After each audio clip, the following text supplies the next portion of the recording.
যাদের সন্তান হয় না অর্থাৎ নিঃসন্তান, তাদের আজকে ইনশাল্লাহ অত্যন্ত একটি পরীক্ষিত আমল দিব। এই আমলটি যদি ইনশাল্লাহ আপনি করেন, আল্লাহর রহমতে ইনশাল্লাহ আপনার সন্তান হবে।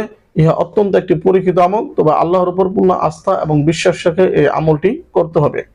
আপনারা মোবাইলের স্ক্রিনে দেখতে পাচ্ছেন, বাকের রহমতুল্লাহ আলার কাছে এক বৃদ্ধ এসে বললেন, আমার বয়স 60 বছর কিন্তু এখনো নিঃসন্তান।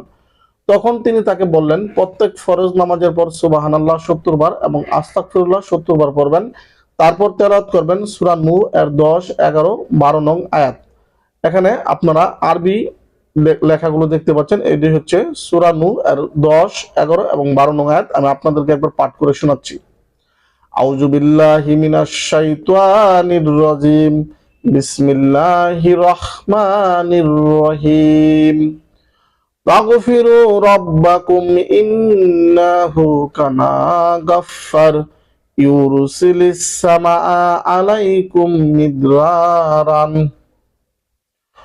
ওয়া ইউমদিদুকুম বিআমওয়ালিয়া ওয়া বানিনা ওয়া ইয়াজআল লাকুম জান্নাতিয়া ওয়া ইয়াজআল লাকুম আনহার। অর্থ হচ্ছে, তোমরা তোমাদের পালনকর্তার কাছে ক্ষমা প্রার্থনা করো, তিনি অত্যন্ত ক্ষমাশীল। তিনি তোমাদের উপর অজস্র বৃষ্টি দ্বারা ছেড়ে দিবেন, তোমাদের ধন সম্পদ ও সন্তান সন্ততি বাড়িয়ে দিবেন, তোমাদের জন্য উদ্যান স্থাপন করবেন এবং তোমাদের জন্য নদী নালা প্রবাহিত করবেন। এই আয়াতগুলো তেলাওয়াত করবেন। আমলটি 3 দিন করবেন। তৃতীয় দিনে স্ত্রী সহবাস করবেন। ইনশাআল্লাহ আল্লাহ আপনাকে নেক সন্তান দান করবেন।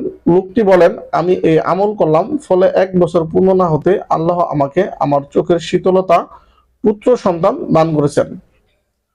তো ইনশাল্লাহ আমলটির নিয়ম হচ্ছে, আপনারা এইভাবে আমলটি 3 দিন আমল করবেন, তৃতীয় দিনে স্ত্রী সহবাস করবেন।